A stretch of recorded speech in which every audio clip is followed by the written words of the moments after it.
CFP rankings came out last night, so here we are this morning looking at who got what and how your teams fared. Looking at the top or the bottom five of that top 25, big change here is Illinois comes in at 21. I don't know why these guys are here. I don't think they deserve to be here in the first place. It'll be a surprise to me if they're still ranked by the time the Big Ten championship comes in. Number 24, Kentucky. Again, I'm not quite sure why these guys are in here. And really, to make room for them, it looks like the discrepancy between the AP top 25 and the CFP is that Liberty is out and Kentucky is in. Call it SEC love. All right, looking at 16 through 20, no real surprises here. Tulane, got to call them out. They're kind of your group of five consideration for a New Year's Day bowl at this time.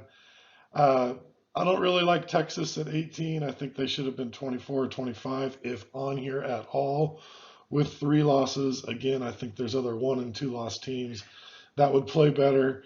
But like we've said before, it's good to be Texas. You can get a lot of favoritism in that role, in that place. Kansas State drops 6 as well after their loss to Texas. Still not sure now who's going to make it into the Big 12 championship game against TCU. It could be Texas. It could be Kansas State. Lastly, Notre Dame comes in as an independent, previously unranked. I'm okay with this, although I think Notre Dame should have been ranked ahead of Texas if we're looking at 3 lost teams and the quality of the win that they had last weekend. But hey, I'm not on the committee, so I guess I don't get to make these decisions. All right, 11 through 15 is Ole Miss, UCLA, Utah, Penn State, and North Carolina. Yeah, here's where I think we really need to look at who a lot of these one-loss teams are and figure out if this order really makes sense. I'll probably make that a topic of conversation for one of my Friday videos coming up.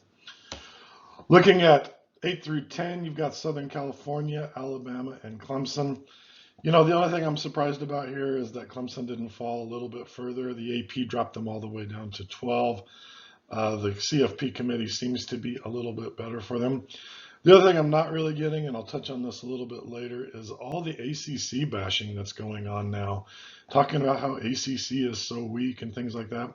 I got the evidence that shows you it's not as bad as everybody's talking about, but we'll get to that in a minute. The 3 teams on the bubble to get into the top 4 are Tennessee, Oregon, and LSU. When I look at their overall resumes, I got to say Tennessee and Oregon definitely stand out. Tennessee with several ranked wins, their only loss being to Georgia. And Oregon in almost an exact similar position. Couple of ranked wins. They've got a few more ranked opponents to play, plus a Pac-12 championship game. They went out on those. They're going to be looking very, very similar to Tennessee. LSU, on the other hand, not a bad schedule, but a couple of losses that are concerning. They still got games against Texas A&M and Arkansas. I think either of those teams could be a spoiler to them, and LSU could drop out of contention here. Nonetheless, LSU would have to play Georgia in the championship game. I just don't see any way that they beat Georgia playing that game in Atlanta. Looking at the top 4, let's just start with number 1. Georgia, they've got the wins over Oregon and Tennessee, who are respectively 5 and 6. It only makes sense, being undefeated, that they be in the top 4. And I think number 1 is probably right, although I don't know that I would expect more from an SEC schedule. They're only going to play 2 conference opponents in the regular season that are ranked. I hear all this bragging about them, and yet I see Georgia getting a fairly easy SEC schedule. Nonetheless, they are our number 1 team. Going out to the Big Ten block, you got Ohio State and Michigan. Make almost the same comments, but add them with an exclamation point.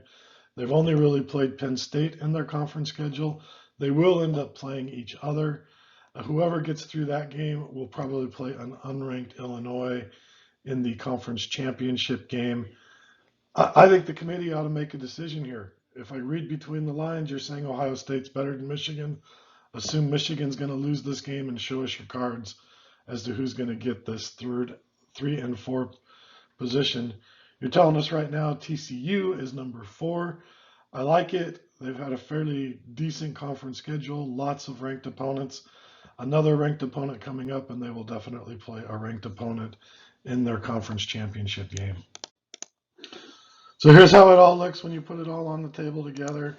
A couple of things that I just said. I think we know that Michigan more than likely does not get past Ohio State, and that means that either Tennessee or Oregon will get into the top 4.